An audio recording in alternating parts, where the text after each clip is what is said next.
My name is Allison Faust. I am our state coordinator for suicide prevention housed here at the Department of Health and Human Services. I am also our co-chair of our state coalition, the Utah Suicide Prevention Coalition. For those of you that haven't attended one of these webinars before, we do these on a quarterly basis to educate on different elements of the state plan and what it actually means to play a role in suicide prevention in our state. We want people to feel empowered to make change. And so that's really what these are about. And today we will be talking about how we all play a role in building inclusive environments. Will you go to the next slide for me, Andrea? So for those of you that are not familiar, we do have our full state plan available on liveonutah.org. We just published our new one for 2022 through 2026, which is why we started this new learning series. But today's presentation, when we're talking about building inclusive environments, the way that this fits into our state plan is it's addressing the protective factor of increasing connection. And that can be to individuals, families, communities, and social institutions. And we can do this by creating safe and supportive environments, right, in our workplaces, our schools, and our communities. So that's really what we're going to be talking about today, is how this all fits into our state plan and the role that you play. Next slide. For those of you that are not familiar with our Utah Suicide Prevention Coalition, this is really how it's broken down. So I co-chair the Utah Suicide Prevention Coalition in our state, and we help to move forward our state plan. But we also have several work groups that are engaged in this work. And we have some presenters from these work groups here with us today, specifically from our LGBTQ work group and our youth and young adult work group. This is a training that they put together in collaboration to help address the needs of our LGBTQ population here in Utah. Next slide. We also are very unique. We are one of the first states to publish a suicide prevention plan unique to the LGBTQ population, and taking the risk and protective factors that we're addressing on a state level for all Utahns and really tailoring them to this population. What can we be doing to specifically reduce suicide in our LGBTQ plus population? So if you haven't checked out this before, this also is on liveonutah.org. We have a page specific for LGBTQ, and all of our resources will be listed there. Next slide. When we talk about suicide, there really is a variety of risk factors and protective factors. And what we mean by this is risk factors are something that can increase the likelihood that someone might make an attempt on their own lives. And we might not be able to eliminate that risk completely, right?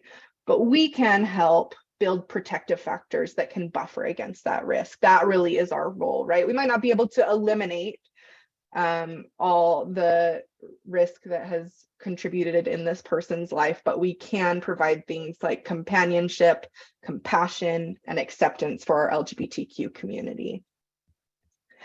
So today I would like to introduce Andrea Hood and Amanda Darrow from our Utah Suicide Prevention Coalition, and the time is yours. All right, welcome. We're so glad to have you here today. These are our learning objectives, and I guess I should introduce myself before I dive in so you know who I am. So I'm Andrea Hood, and I'm one of the co-chairs of the Youth and Young Adults work group of the Utah Suicide Prevention Coalition. And I also work at the Office of Substance Use and Mental Health. I oversee a grant called Project Aware that works to advance wellness and resilience in education. And I'll let Amanda introduce herself, and then I'll jump into our content for today. Thanks, Andrea. Yeah, I'm Amanda Darrow. I use she, her pronouns, and I am the co-chair of the LGBTQ plus work group. I'm also the co-CEO of education and programs at the Utah Pride Center. Excited to be here. Thanks, Amanda. Okay, so we are going to jump in. After today, you guys are going to have the 7 infographics that we've been working on. That's kind of a summary of all the information that we're sharing today that will be sent out to you, and you can print them, you can use them on social media, you can share them however you want to.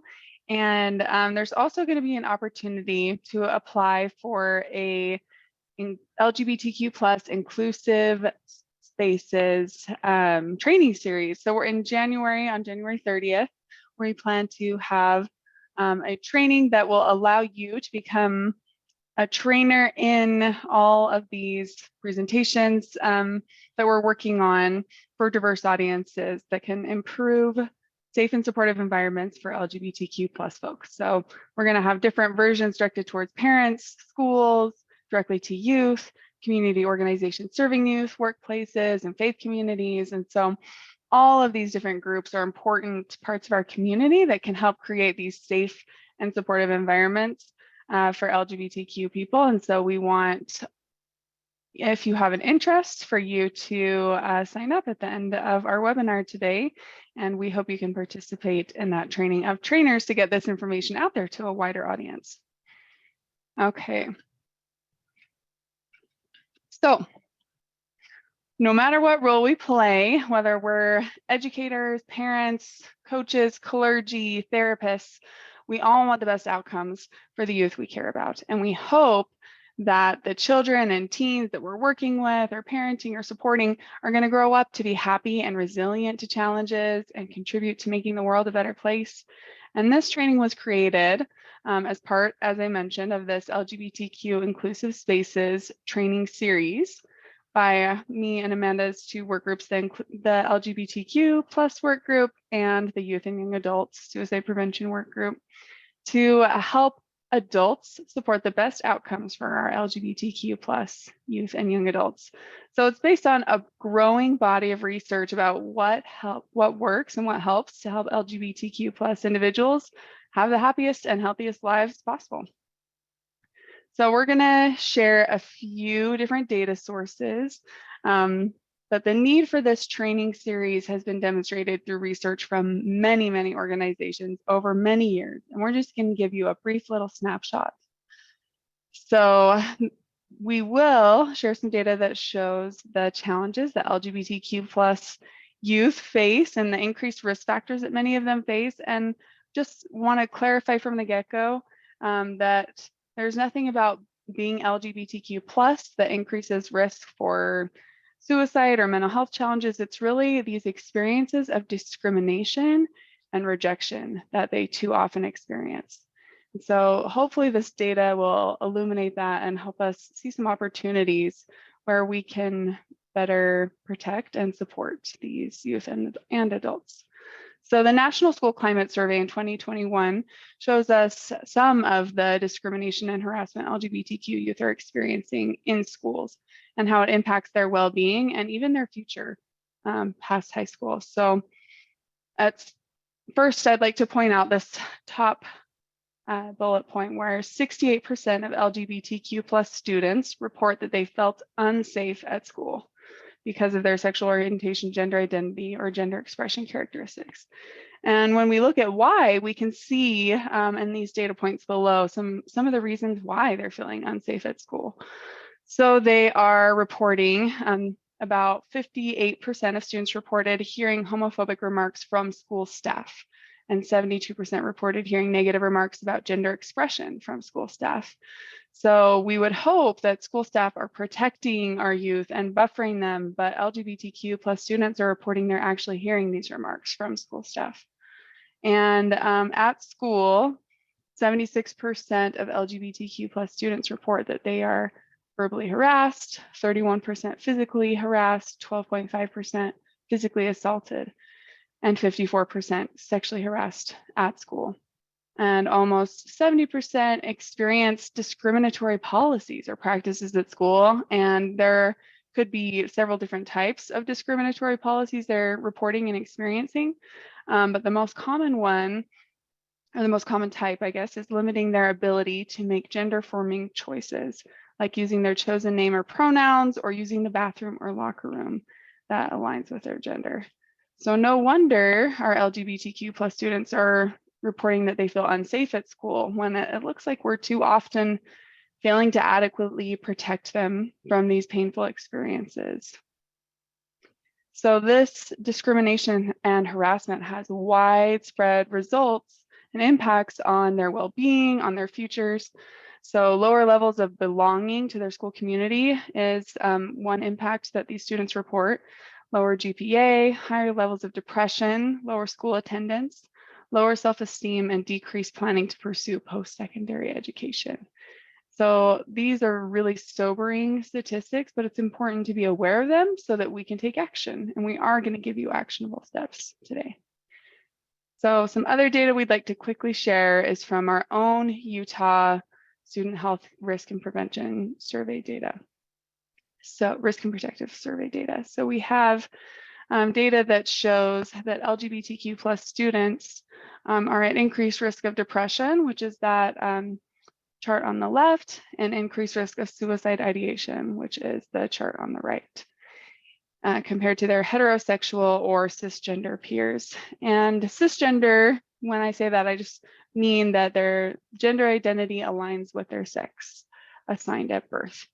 So we can see on those students who report seriously considering suicide that about 15%, and then in 2021, 14.4% of heterosexual students reported seriously considering suicide. And for our gay, lesbian, and bisexual students, it was closer to about 50% reported seriously considering suicide. And then for our transgender students, we only have sufficient data for 2019 to share, but it was approximately 60% of those students.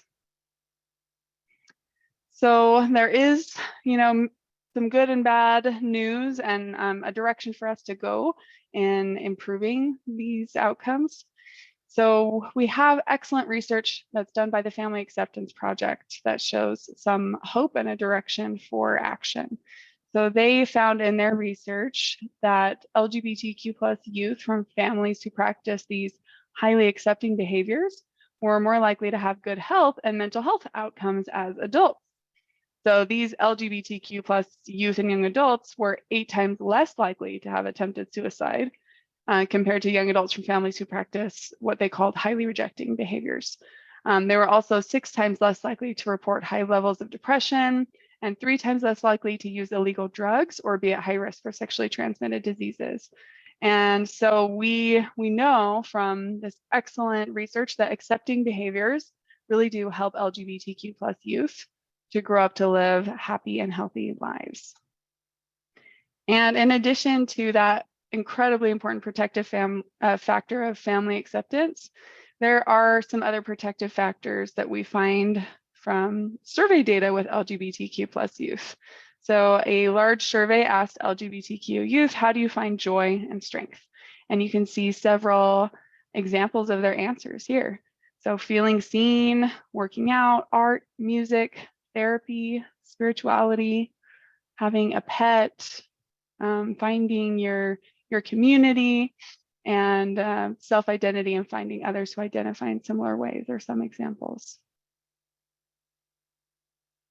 So really at the root of what we're going to be working on today and teaching how to create these more accepting and supportive and inclusive environments is to increase this feeling of belonging and connectedness. And this is so important because it's something we all need, right? Brene Brown defines it as an innate human desire to be part of something larger than us. It's a primal desire that helps us survive. It's helped human beings survive for millions of years, and a source of joy and meaning in life as well. And so this is an incredibly important need that all human beings have, and it's an important protective factor for suicide and for mental health outcomes. So I'm going to go ahead and assume that because you're joining this webinar today, that you join us in this shared goal to support Utah youth and young adults to have happy and healthy futures. And so today we're going to share some researched helpful behaviors that can support these happy and healthy outcomes for LGBTQ plus people.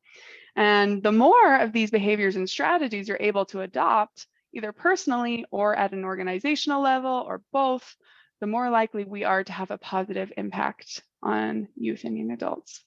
And so it's up to you to kind of choose the degree to which you adopt these helpful behaviors, right? to balance them within your culture, your belief system, or the setting that you might work in. But I'm just here to share the information based on the research, and then it's kind of up to you on the degree to which you're going to run with it. So we have our whole list here of helpful behaviors and strategies that are going to increase belonging and create more inclusive environments. And a lot of this is based off of the work of the Family Acceptance Project, so I want to make sure we're recognizing them here. But we also work with some other great, or borrowed from some other great research and organizations. Okay, so let's dive into these helpful behaviors and strategies. Oh, no, I jumped the gun. Before we do that, we're going to do a self-reflection. I want to ask you guys to just read over these. Please don't put in the Q&A your responses, because this is just a personal self-reflection. So just read these through. I'm going to give you a minute or so to look at them and think about your own responses to these questions.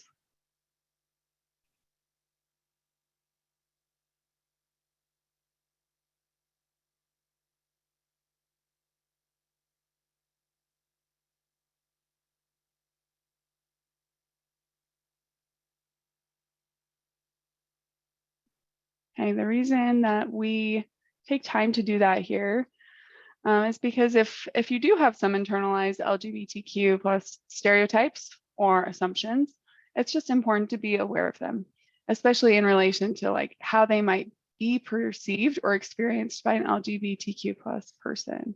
So we might talk or act in ways, maybe even not aware of it, that reflect our assumptions about LGBTQ people. And while we don't intend to cause harm, those assumptions and stereotypes could be interpreted in damaging ways. So for example, if an LGBTQ plus youth hears you speak negatively, a comment about, legislation that's coming up relating to LGBTQ people, or a stereotype about LGBTQ people, that youth who overhears that will likely feel you're not a safe person for them to be themselves around. And if they hear these messages from multiple adults in their life, they might internalize some negative stereotypes about LGBTQ people, and that can lead to low self-esteem and depression. So just being aware is a great starting point. Being aware of your internalized assumptions, stereotypes, and just understanding where they came from is a helpful step to just starting to change our behaviors to be more supportive and inclusive to our LGBTQ friends and community members. So the first set of helpful behaviors is really to start by learning about LGBTQ plus identities. And you're doing a little bit of that by being here today, but there's so much more you can learn. And we really invite you to take time to listen to LGBTQ people's experiences, needs, perspectives. If you have friends, neighbors, family members who identify as LGBTQ plus, take the time to listen to them and try to understand them. You can also seek out information from these websites. We're going to put those in the chat and make sure you get access to them after the webinar too. They have some great information that can help you understand what it's like to be LGBTQ and some of the up-to-date information and terminology about LGBTQ plus identities.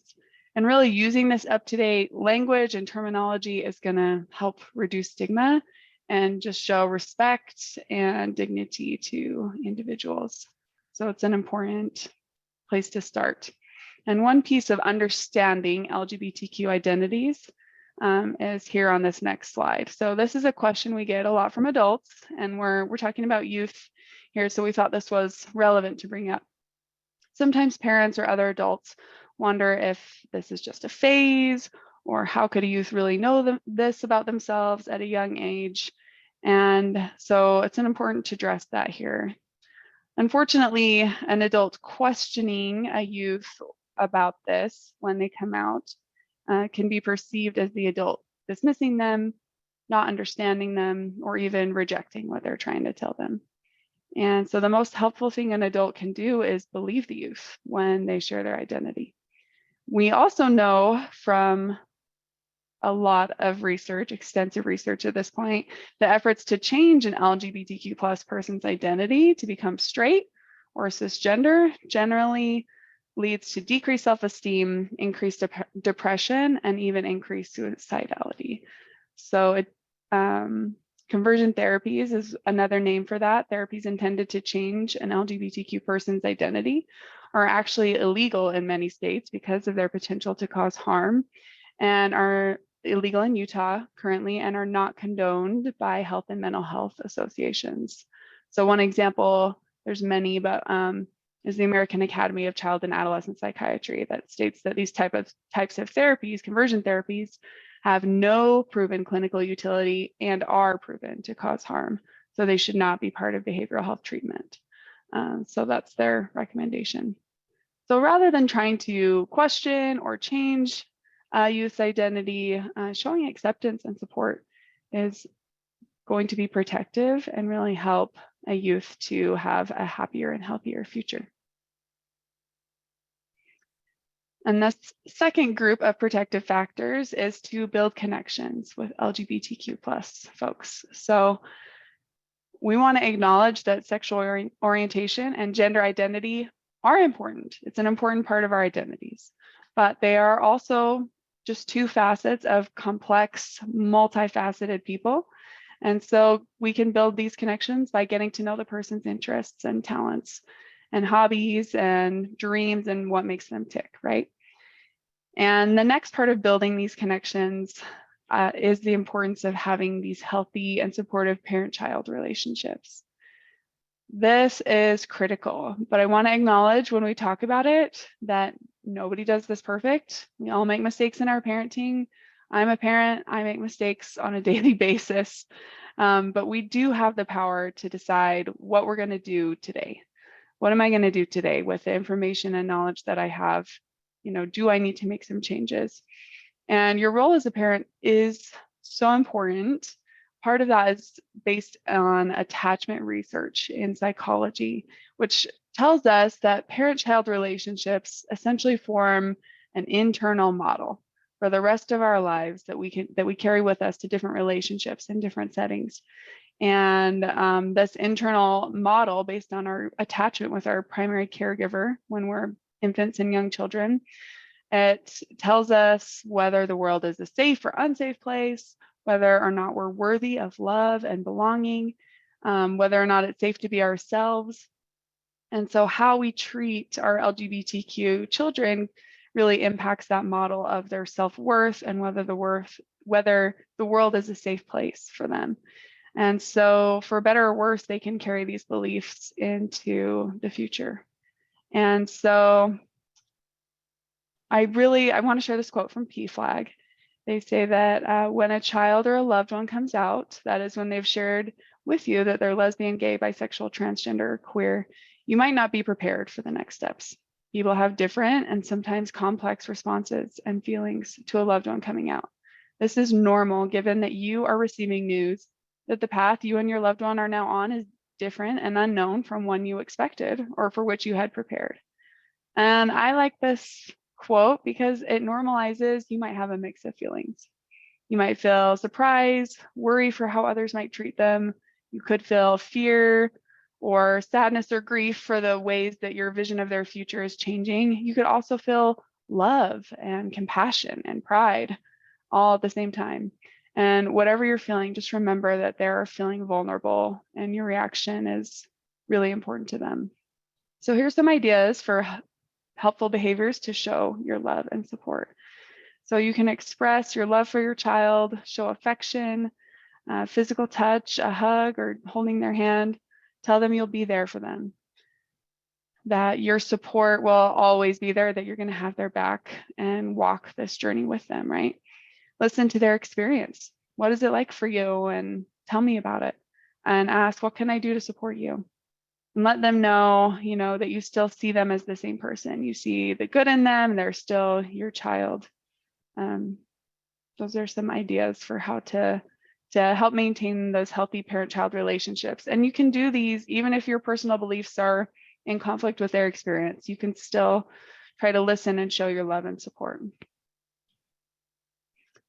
Another aspect of this connecting and building these healthy and protective relationships is to help LGBTQ plus youth and young adults find their community.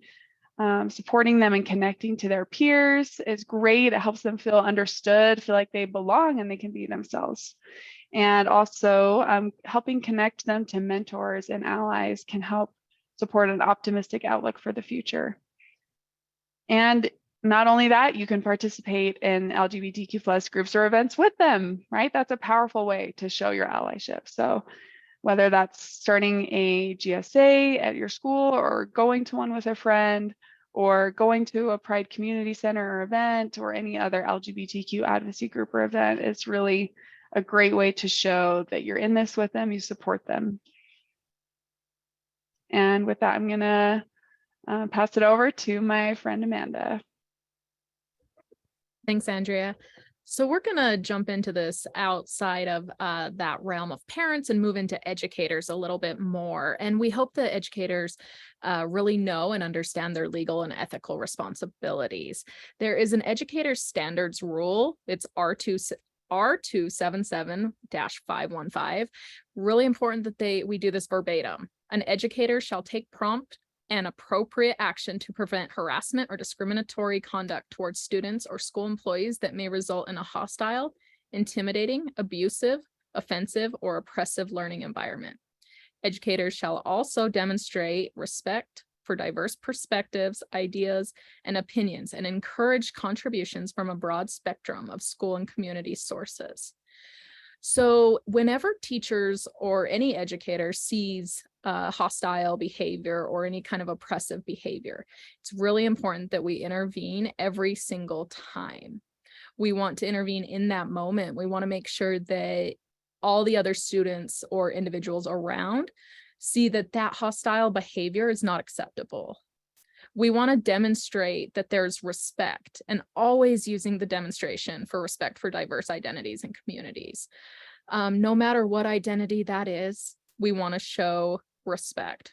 And if you're seeing a child being involved in any kind of bullying, we want to notify parents. Parents need to be involved anytime that their child goes through any kind of incident around bullying. It is really important to keep parents in the understanding of what's going on. I do want to take note that, that's important to also understand the way that we talk to the parents. If it is unsafe for us to talk to the parents in a way that it outs the student, we would like you to consult with other educators around making sure the safety of the child is always at first at large, right? We just make sure that all administration is involved with the way the communications for parents are taken into account at parents' rights and the safety of the child. We want to discourage any kind of development around prejudice for youth, right? These kids that we see, these LGBTQ plus kids, we really want them to grow into who they are without having any adults or educators telling them their own ideologies and beliefs, right? So please steer away from prejudice or developing that if at all possible. Our goal as educators is to keep all youth safe. So again, I'm just going to reiterate that we're really trying to ensure that what is best practice for taking care of youth. We need to ensure that these school settings are set for kids to be safe at all aspects. Next slide. So how do we advocate for LGBTQ plus people? Well, let's talk at a framework of workplaces and schools. We want to make sure that there's inclusive policies that prevent the LGBTQ plus individuals from bullying, discrimination, and harassments.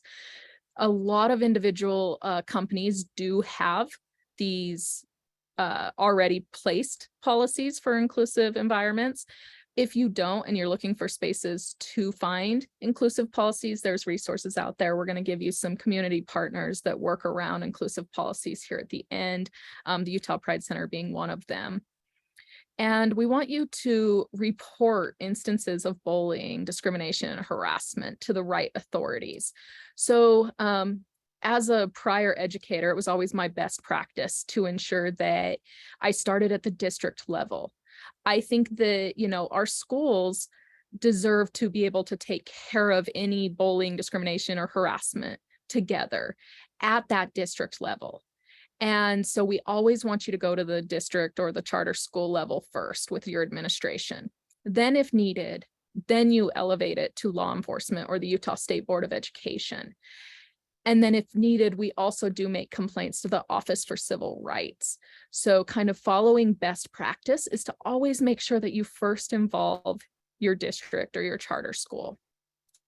Another way to advocate for LGBTQ plus people is to become familiar with state and federal laws and actively engage in legislative process. We want to make sure that what's going on with the community, individuals are taking place in understanding those laws and engaging in the process, because we want people to not only understand the laws, the state and federal laws that are impacting LGBTQ people, but we want you to join us in helping understand the laws in a framework that if we need your support to stop a bill or help a bill pass, that you understand those bills. So really becoming engaged into that process. And then encouraging districts and schools to allow affirming clubs for LGBTQ plus people. So that comes back to the GSAs in schools that Andrea was talking about. We want to ensure that those clubs go on in the schools and there's a space for those. And then also it's really important that we advocate that professional learning for our educators to support LGBTQ plus students. Many individuals believe that this is already part of professional learning for educators, and it's not. And that is also made at a district level. So we would love to have parents and community members help encourage districts to build space around professional learning. We also think that it's being supportive of teachers who do utilize inclusive teaching practices for the LGBTQ plus community. There has been a little bit of conversation around what should be included in schools, and we want to see the individuals are finding support that they find is best practice for their child. At this point, I always do like to remind parents, you do have rights. Parents have rights over what's being taught for their kids, but that statement is for their kids. We want to ensure that there's a conversation around all kids and that my LGBTQ kids also have space around teaching practices for them. Next slide. Okay, so advocating for policies that acknowledge and respect LGBTQ plus individuals. So this is a workplace and schools and just kind of around professional development. So when you are hiring individuals, what does your hiring process look like? What do your benefits look like and enrollment for your benefits look like? Do they include access for LGBTQ plus people? Do they have on your hiring forms places where you can use both your legal name and your chosen name if you have not gone through a name change legally? Looking at processes in your organization that allow that name and a pronoun to be used in those procedures. Discrimination, harassment, and bullying restrictions, we kind of talked about that earlier, around just making sure that there are policies around that and what happens if those policies are disrupted or not being followed. And accessible facilities. This kind of pulls in the bathroom use that we'll talk about soon, but also, one of the things that I always talk about here is your space and your workplace, your school, is it also comfortable for the LGBTQ community? Are we able to walk in without feeling as if we're not welcome? Or is it a space where we feel very welcome to walk in and we're not rejected or told we're not welcome here? So very important that we look at accessible facilities. Again, returning to LGBTQ plus professional development, really leaning on not just for educators, but it's important to do a cultural competency within your organization so that folks understand the LGBTQ plus community, whether they're working with the community as partners or business associates, or even, maybe potential donors or just individuals within your organization. It's trying to figure out, you work most likely with an LGBTQ plus person every single day. And so making sure you understand the community to be able to better work with them. Sports participation, we're, looking at the ways that policy and bill that currently went into sports is a conversation with the LGBTQ plus community. So looking into that HB 11 would be important for advocacy. Dress code. This is really important. What does your dress code look like at your workplace? As someone who is referred to as gender nonconforming in my gender expression, my clothes are very masculine and I wear ties a lot. And does your workplace allow individuals who are assigned female at birth to wear ties? It just depends on what that policy looks like, and thinking through not just myself wearing a tie, but could other individuals be wearing different clothing? So looking into those dress codes. We'll talk a little more about gender expression here in a bit. School dances. A lot of people don't recognize that sometimes people can't take who they feel like taking to a school dance. And we really want to work on building policy around anyone being able to take who they love and who they want to be with at that school dance as acceptable. And yeah, there's so much more. Next slide. Okay, so back to the gender access to the gender safe restrooms. So when we have a lack of access to gender safe restrooms, we know that that's increasing bullying, discrimination, and stress for transgender or gender non-binary individuals. This is even something as a gender nonconforming woman, I struggle with public bathrooms. I've been told not to be in the same restroom as someone. They've asked me to leave. And it's just because I have a masculine presentation. I've been asked if I'm in the right bathroom. And at my age, I think I know what restroom I'm supposed to be in. And so it's a really hard space to navigate. This isn't something that's just about being transgender or gender non-binary. It's hard to use the bathroom for many individuals. So, if we don't have access to a bathroom that is gender safe and is gender neutral in those single stalls, it makes it really hard. And sometimes we have to wait to use the restrooms like 8 to 10 hours a day. If I go on a road trip, I often have to wait the entire time till I get to my destination for the day because I don't stop in public restrooms often. So I think just understanding what people go through when they don't have access to a gender safe restroom. And, there might be a circumstance where you don't have enough single occupancy restrooms, and you might want to take one of your multi-stall restrooms and turn it into a gender neutral bathroom. It's a conversation about everyone being able to have access to a bathroom. And if it's a restroom that is gendered, we recommend that you mark a map outside of that restroom with directions to the closest gender neutral restroom. And it does take a moment for us to get used to where we can and cannot use the bathroom. So any additional little instructions always helps. Next slide.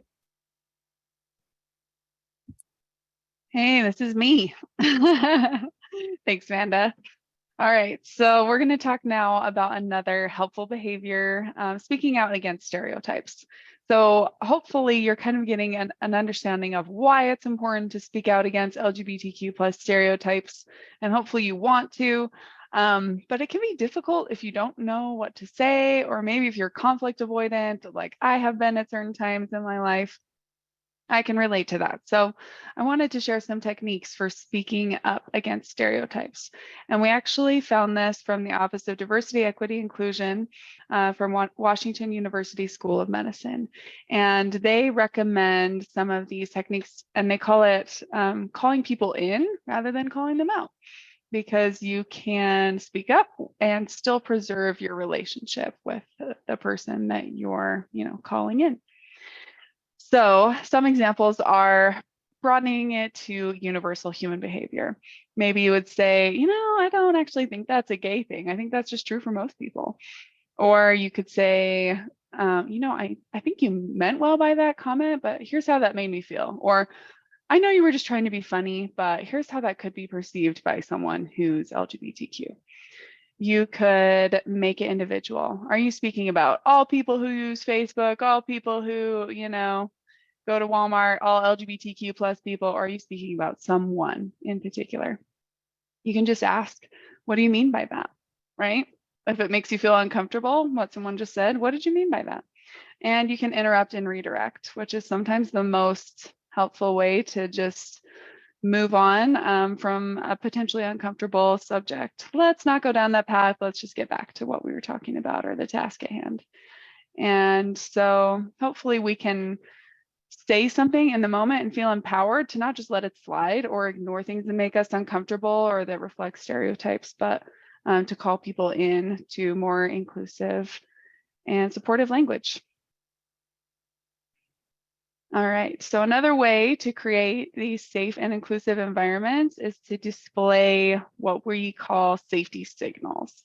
And many LGBTQ plus people scan for safety when they go into a new environment, a new classroom, a new building, a new, wherever it might be, workplace, to determine where they can feel comfortable to be themselves or with whom they can feel comfortable to be themselves. And so just small things like a rainbow flag, poster, sticker, other visual symbols. It could be also clubs, like having a GSA or an LGBTQ club in a workplace, or curriculum that's representative of the LGBTQ plus community. Really just shows that you're going to be an accepting person or environment, and can help put people at ease that they can be themselves. And we want, in that same context, an LGBTQ plus person, wow, may feel safe to be out in one social group or setting, but maybe not in another, right? And that's understandable, and we can support them by respecting privacy. So maybe they're not ready to discuss their sexual orientation or gender identity in every setting. We want to be really careful to not out an LGBTQ plus person. It's their choice how and when and where they want to be out. And so always respecting their wishes and timing is really important.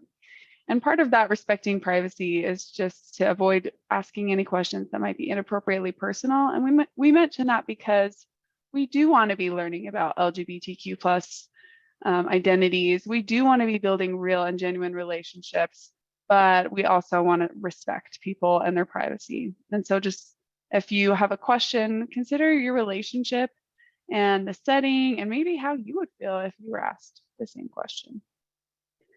And then I'm going to just switch back over to Amanda. Thanks, Andrew. So some other things that you can do to help is use individuals' chosen names and pronouns to show respect and acceptance.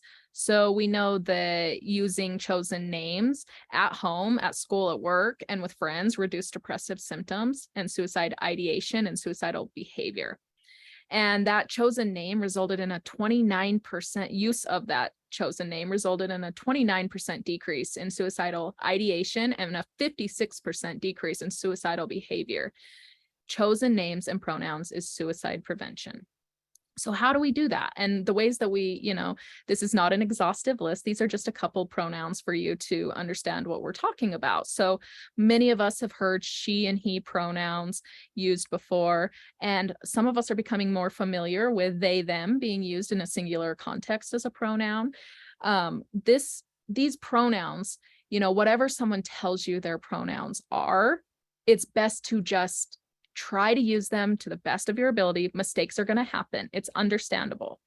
And if you do make a mistake, I do this daily and I still make mistakes. So I'm going to tell you, it's common that you will make a mistake. But if you do, correct yourself and move on in that moment, right? Don't overly apologize and do something like, say something like, I really like their sweater. His sweater, like really fixing that. See how I just moved forward and fixed it in that moment and just continued on. I didn't say, I really like I'm so sorry, his sweater. You just want to do it in a really quick fashion where you've just corrected yourself and moved on. Overly apologizing sometimes makes it uncomfortable for the individual who was just used the wrong pronouns. Next slide. So again, respecting chosen names and pronouns. And one of the things you can do is normalize pronoun introductions. And I know that at first this can be pretty uncomfortable. And, That is because we don't typically do it, but we're trying to normalize it and make it something that we do all do. So when I make an introduction, I say, hi, my name's Amanda. I use she, her pronouns. What's your name and what pronouns do you use? That's my very first time. If I've met them before, I often say, hey, I didn't catch your pronouns. What are they? And I don't just do this with LGBTQ plus individuals. I normalize this throughout and everyone that I come in contact with to the best of my ability. Sometimes there's a place for it and sometimes there's not. You might be in a quick introduction where you have to, you know, not gather people's pronouns because you have a room of 50 people. That could be understand if you're going through, you know, shaking people's hands, maybe that's not the space to sit there and do pronouns because it does take a moment, but we want to try to do it as much and as often as we can. It's practice. Being able to use it in all name tags. For example, both Andrea and I have it, and Allison have it in our Zoom signature today. You can see our pronouns next to our names. I do have it in my email signature. Many people do. I often check that before doing an email. I might make sure I know their pronouns before I send an email. And if I don't know their pronouns from their email signature, I often send an email that says mix, dear mix, MX, instead of dear Mr. or dear Mrs. Sometimes I just leave that part off. It just is out of respect of what people would like to be called. So we want to try to avoid language and groupings that might make it uncomfortable for transgender or gender non-binary individuals. Right here, we have the example of boys against girls competitions. We see that in schools all the time. As an educator, I used to say, boys line up first, then girls. Like I caught myself needing to change the way I had individuals line up. I used things like, if you're wearing a red shirt, line up first. If you're, you know, we change so it's not gendered. When we say avoid groupings, maybe we try to exclude using the word guys, and instead we use folks or y'all. A lot of times people think I'm from Texas because I say y'all a lot, but it's just a way of being more inclusive.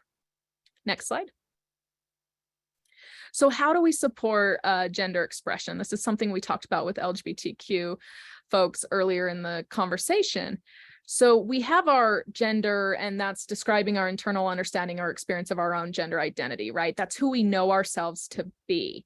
Well, our gender expression is how we express ourselves on the outside. Maybe it's through dress, the way we speak, think, act, or even move based on what gender or our sex assigned at birth has shown us to do as an expression.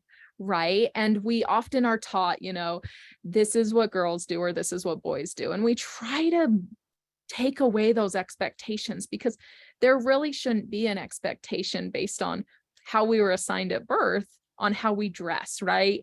Because if that was the case, as someone who was assigned female at birth, I would be wearing dresses and not my ties. Right. So if we remove that expectation and just allow us to explore ourselves, we might expand our own expression into something a little bit more than what people often have as an expectation. One of the ways that adults can help is promote that strong sense of self-worth and let youth discover their gender expression feels true to them. I've seen many times where, you know, kids in heartbreaking videos where maybe someone who was assigned male at birth has said, I want to wear this dress. And their parent was like, absolutely not, that's for girls. And you see the kid just get really emotional and say, but it's pretty. You know, kids see things that are sparkly and pretty, and they really just might want to wear that. And some might not. It's just really just allowing them to find themselves and trying not to say no. It's just a way of them expressing themselves. And, you know, trying not to impose cultural expectations of gender expression onto them. We just really want people to be able to grow into their true authentic selves and trying not to impose any kind of expectation around that. There's, you know, an infinite amount of ways that a person can express themselves of any gender. And we just love the idea of people exploring that themselves. We try to not restrict anyone's expressions in any way, right? It's the joy of life is to find your true authentic selves. And I can tell you, I feel a lot better when I'm in a in a tie than when I'm in a dress and heels. That's really hard for me. Okay, next slide. So we really want you to know that LGBTQ plus people can have happy and healthy lives, especially if they have your support and advocacy. We need your support and we need your advocacy. And in the next slide, we're going to show you a video. Go ahead, Andrea. From PFLAG, from about parents and the coming out stories. So play that now. He was about 19, freshman in college. He came into my bedroom one night crying and said, I have to tell you something. I was surprised because she had been dating men forever. I was not the ideal father when Brad and I first had that conversation. It took me a little while, and I think partly because I was afraid for him. You would like to think that we would be further along than we are, and I think the support of loved ones and family and friends and people who have been on the journey can make the difference between life and death. The coming out process isn't just about the child, the person who's gay. It's also for the parents. The key for supporting a child is actually coming out yourself. That's the huge piece. Coming out onto Facebook saying, I'm proud of my son, he's gay, or my daughter, she's a lesbian and I love her and I'll support her forever. That's what your child really wants to hear. When they hear that, you got them. I don't think a child could do this that successfully without parent support, because we're the first people to be the teachers. So she did this little poster for you. It says, Dear Reed, I am so incredibly honored to be your mother. You are an amazing young man. You are not only very talented, but have great inner strength and character. I will always love you, Mom.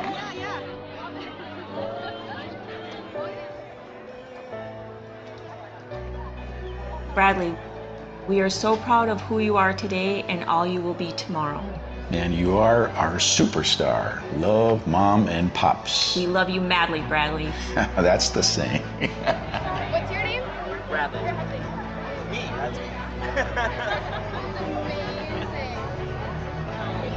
Yeah, this is pretty special. Do I get to keep one of these? You are my heart. I love you beyond measure, and I just want to be on the journey with you wherever it takes you.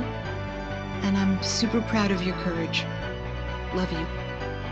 Jason, you are the light of our lives. We are very proud of you. You inspire us. You are true joy. I love every aspect of who you are as a person, and I'm thankful every day that we've given the world you. Coming out as your authentic self is scary and takes a lot of courage. You've got the strength to look for the people out there that can support you. So don't give up hope. You're special and you deserve to be loved.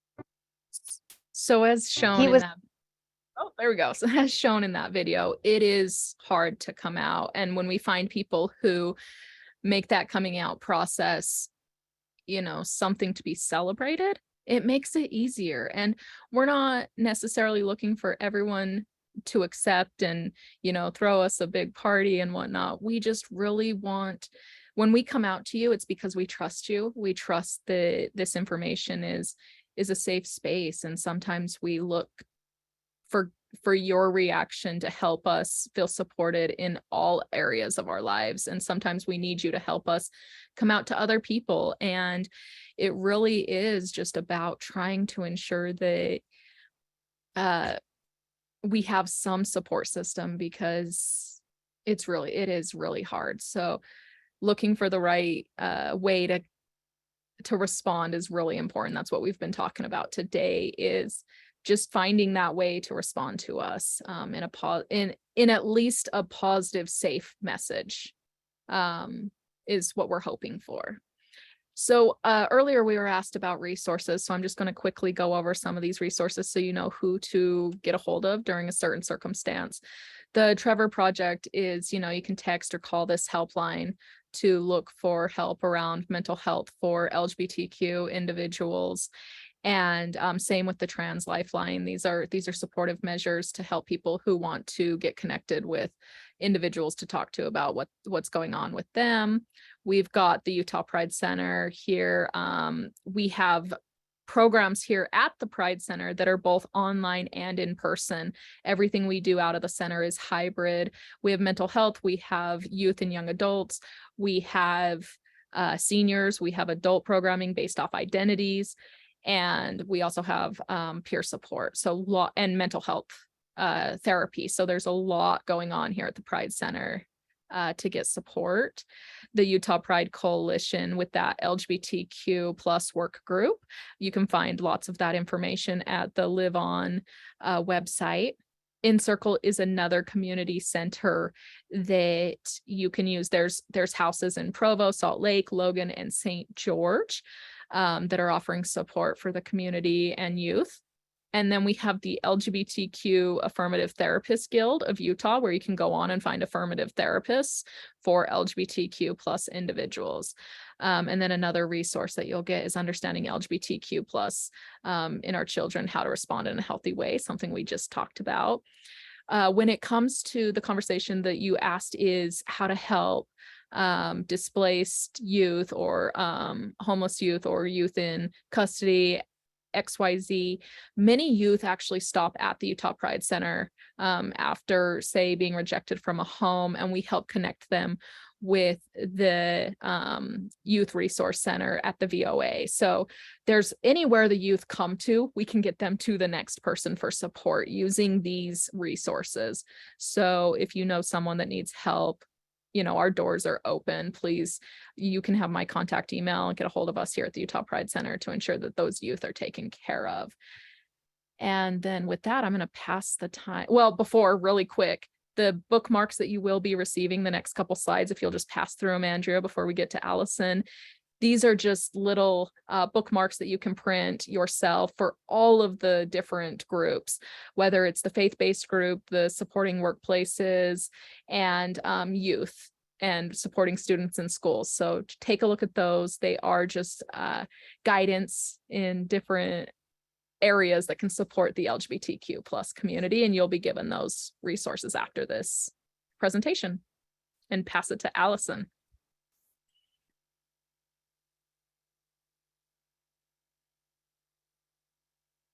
Right. Well, thank you all so much for attending today. I know we're at time, so I'm actually going to ask Andrea and Amanda to put your emails in the chat.